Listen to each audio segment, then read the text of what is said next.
Kinabukasan, tinalakay ni Van ang kinabukasan ng kanilang nayon kay Esparta. Ipinaliwanag ni Esparta na natupad na ng matitibay na pader ng kuta ang layunin nito sa laban kontra sa mabangis na dragon ng gubat, kaya panahon na upang ituon ng pansin sa maayos na pagpaplano ng nayon. Sumang-ayon si Van at naalala niyang nais ni Esparta na makapagtayo siya ng lungsod na kayang kumupkop ng 10,000 katao balang araw.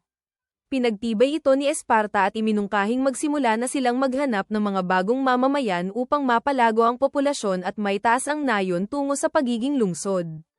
Maya-maya, pumasok si Till sa opisina at ibinalitang dumating na ang magkapatid na mga ngalakal na sina Bel at Rango, kasama ang iba pang kasapi ng kanilang kumpanya.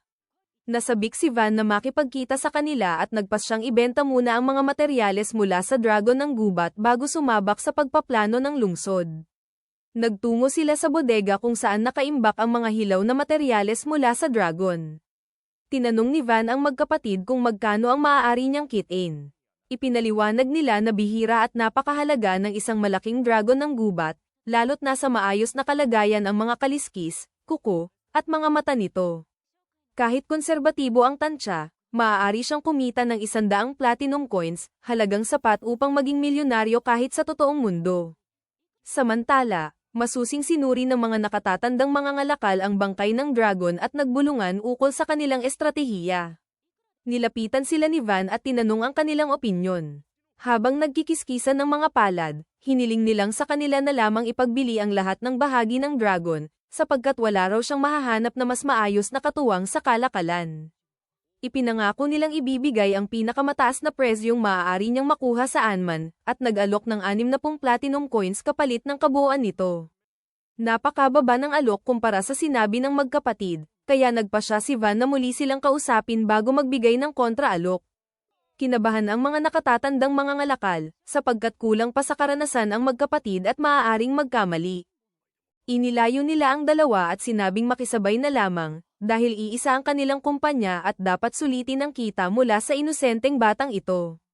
Iginiit ng magkapatid na nararapat magbigay ng makatarungang halaga bilang tapat na mga ngalakal. Ngunit tinuligsa sila ng mga veterano at sinabing isantabi ang katapatan.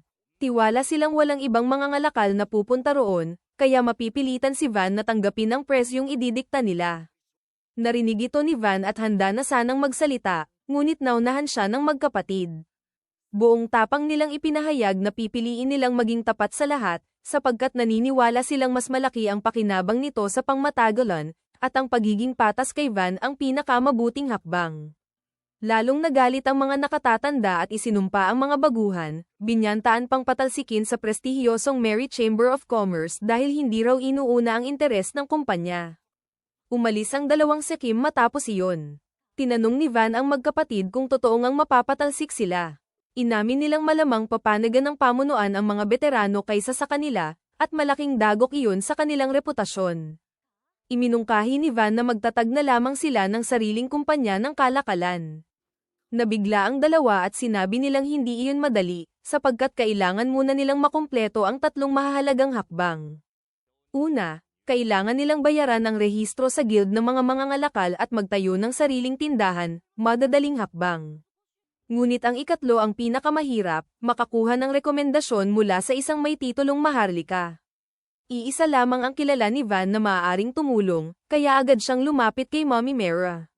Walang pag-aatubiling pumayag si Mera na i-endorso ang magkapatid. Pinakiusapan siya ni Van na pag-isipan muli, sapagkat maaaring makabangga niya ang Mary Chamber of Commerce na suportado ng maharlikang pamilya. Sumagot si Mera na malabong pag-aksayahan ng isang dambuhalang kumpanya ang isang maliit na maharlikang sumusuporta sa 2 baguhang mga ngalakal. Higit pa roon, nais niyang makilala sa paggawa ng mabuti, at sa insidenteng ito, nais niyang malaman ng lahat na tinulungan niya ang 2 tapat na negosyante na makapagsimula. Mabilis namang iminungkahi ni Van na kung publisidad din lang, maaari nitong akuin ang pagpatay sa dragon upang hindi na malaman ng kanyang pamilya ang katotohanan. Ngunit sinabi ni Mera na malaking usapin ang pagpaslang sa dragon, tiyak na magkakaroon ng sariling investigasyon ang mga tao. Aabot iyon kina Van at Dee, kaya hindi niya mapipigilan ang kanyang pamilya na matuklasan ang ginawa niya. Nanghina si Van at natakot na baka ipatawag siya ng pamilya at ipasa ang pamamahala ng nayon sa iba. Ipinaliwanag ni Mera na ang tanging paraan upang maiwasan iyon ay ang pagkakaroon niya ng sariling titulo.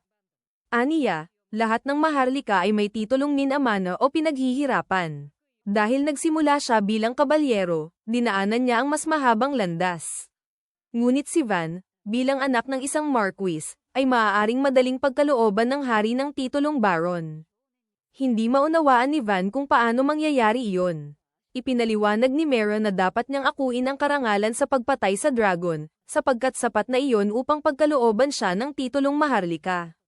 Nataranta si Van dahil ayaw niya ng atensyon at impluwensya, ngunit iginiit ni Mera na iyon lamang ang paraan. Nauunawaan niya ang pangamba ni Van, nang makuha niya ang sariling titulo, dumami rin ang kanyang kaaway, ngunit isa-isa niya silang nilipol. Pinayuhan niya si Van na gamitin ang kanyang mga balista laban sa sinumang magtangkang saktan siya upang wala nang manggahas kumalaban. Nabigla si Van sa tila ilegal ngunit epektibong payong iyon. Tinanong niya si Mera kung hindi ba niya kailangan ng kredito sa pagpatay sa dragon para maitaas ang ranggo, ngunit nagpakita ito ng mabangis na tindig at sinabing hindi niya kailangan ng batang mag-aalala para sa kanya. Pagbalik ni Van sa magkapatid, ibinalita niyang susuportahan sila ni Mera. Nabigla man sila, napalitan iyon ng tuwa nang mapagtantong makapagtatatag na sila ng sariling kumpanya. Agad nilang binili ang lahat ng bahagi ng dragon kay Van sa halagang 130 platinum coins at naghanda upang ibenta iyon sa kabisera. Ngunit nagkaproblema sila nang matuklasang isinama ng mga nakatatandang mga ngalakal ang mga karwahe, kaya wala silang magamit. Nalito ang magkapatid, kaya inalok ni Van na gumawa ng karwahe para sa kanila. Dumating din si Mera at ipinahiram ang kanyang mga kabayong pandigma, mga kabayong maihahambing sa antas ng mga atletang Olimpiko sa husay at bilis. Samantala, nagtatawanan ng dalawang sakim, tiwalang babalik ang magkapatid na umiiyak dahil wala na silang paraan upang maihatid ang mga kalakal. Bigla silang naungusan ni Mera sakay ng bagong karwahe. Natigilan sila at saka napagtantong bubuo ng sariling kumpanya ang magkapatid sa suporta niya. Di naglaon, dumating si Mera sa kabiserang Maharlika at humarap kay Haring Dino. Ikinatuwa siya ng hari at tinanong kung nais na naman ba niyang maitaas ang ranggo. Sumagot si Mera na humihiling siya ng titulong Maharlika para sa isang kaibigan. Naintriga ang hari at nagtanong kung bakit wala ito roon. Ipinaliwanag ni Mera na pinoprotektahan nito ang isang malayong nayon at hindi makadalo, ngunit kahanga-hanga na ang mga nagawa nito, simula pa lamang ng kanyang paglalakbay. Lalong naging mausisa ang hari at inusisa ang pagkakakilanlan at mga nagawa ng binata. Ipinahayag ni Mera na ito si Van, bunsong anak ni Marquis Fercio, na pumatay sa dragon ng gubat. Umugang ang bulwagan sa bulungan at haka-haka. Agad na nagtanong ang hari kung isa ba siyang makapangyarihang elemental mage. Sumagot si Mera na production magic ang taglay ni Van at 8 taong gulang pa lamang ito. Ikinwento niya kung paanong pagdating ni Van sa nayon ay nadatnan niya itong sinasalakay, at kasama ang ilang kabalyero at adventurer ay tinalo niya ang mga bandido. Isinalaysay rin niya kung paanong ginamit ni Van ang kanyang production magic upang gawing matatag na kuta ang dating wasak na nayon bago hinarap at napaslang ang dragon ng gubat. Hindi agad ito pinaniwalaan ng hari, kaya nagdala si Mera ng pangil ng dragon ng gubat bilang patunay. Hiniling niya kay Haring Dino na personal na bisitahin ang nayon ni Van, sapagkat kapag nakita niya ito, tiyak na itataas niya ang ranggo ni Van at dadagdagan pa ang nasasakupan nito. Nagustuhan iyon ng hari at iginawad kay Van ang titulong baron. Ipinahayag iyon ni Mera sa publiko upang umugang ang balita tungkol sa mga nagawa ni Van, sabik makita ang magiging epekto nito. Samantala, sa nayon, inayos ni Van ang mga bahay at nagpatayo pa ng ilan upang mas maging maunlad ang lugar. Nagtayo rin siya ng 2 matatayog na tore sa labas, patunay ng lumalaking kabihasnan at bantay laban sa panganib. Nagpasya silang magtanghalian sa tuktok ng tore, at mula roon ay minasdan ang kanilang pamayanan. Iminungkahi ni Esparta na dapat na itong tawaging bayan sa halip na nayon, at ipinanukalang, Vantown, ang pangalan. Naiinis si Van dahil ayaw niyang gawing tatak ang kanyang pangalan, ngunit kabaligtaran ang nais ng lahat. Kumain sila ng cake na niluto ni Till, gamit ang mga sangkap na mabibili na sa tindahang itinayo ng magkapatid. Biglang napansin ni Com ang ilang taong nasa tarangkahan. Lumapit si Van upang alamin kung sino ang dumating. Pagbukas niya ng pinto, bumungad ang marurumi at gutom na tao na naghahanap sa Sedto Village. Tinanong ni Van si Esparta, at sinabi nitong iyon ang dating tawag sa nayon, bagaman di opisyal. Inusisa ni Van ang kanilang pakay. Ayon sa kanila, mula sila sa kalapit na nayon na pinapasan ang mabibigat na buwis, habang kinuha ng kanilang Panginoon ang mga kabataan upang isama sa hukbo, kaya kapos sila sa manggagawa. Nabalitaan nilang mabilis ang pagbabago sa lugar na ito, kaya naparito sila umaasang makatatagpo ng ginhawa. Napagtanto ni Van na mula sila sa Ferdinand County, isang lugar na hindi niya kaalyado. Kaya nag-alinlangan siyang tanggapin sila bilang mga takas, ngunit hindi rin niya kayang talikuran ang mga taong lubhang nangangailangan. Pagkaraan ng sandaling pag-iisip, nagpasya siyang tanggapin sila. Tinanong niya kung nais ba nilang maging mamamayan niya. Nag-aalangan ang pinuno ng grupo at nagtanong kung totoo ba silang tatanggapin kahit wala silang pambayad ng buwis.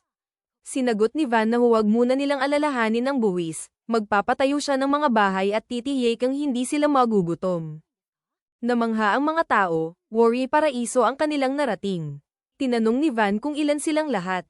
Sumagot ang pinuno na may 300 katao sa kanilang nayon. Ipinahayag ni Van na magpapadala siya ng mga adventurer upang ihatid silang lahat doon.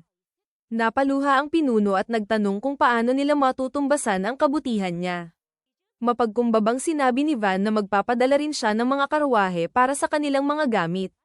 Ngunit ipinaliwanag ng pinuno na mayroon silang mga baka na kayang maghatid ng lahat. Natuwa si Van at nalaman niyang may 10 baka sila dahil sa malalawak na pastulan sa kanilang lugar. Labis ang galak ni Van, sapagkat maaari na silang magtayo ng pagawaan ng gatas sa kanyang bayan at makagawa ng iba't ibang produktong mula sa gatas. Di nagtagal, inihatid ni Ortho at ng kanyang mga kasama ang mga tao patungong Vantown, bagaman nagtataka sila sa pasya ni Van. Sinita sila ng berdeng buhok na kasama at inutusan silang tumahimik at magtrabaho. Nagkanya-kanya sila at sinimulang aliwin at tulungan ang mga bagong dating. Pinili ni Ortho ang isang mukhang pagod na babae. Inamin nitong tutol siya sa paglipat sa mas liblib pang lugar kaysa sa dati nilang nayon. Sumang-ayon si Ortho sa usaping heograpiya, ngunit tiniyak na paraiso ang patutunguhan nila. Pagdating sa bayan, sinalubong sila ni Van ng inihandang salo-salo. Hindi makapaniwala ang mga pagod at nanlulumong takas na makakatikim sila ng ganoong kasarap na pagkain.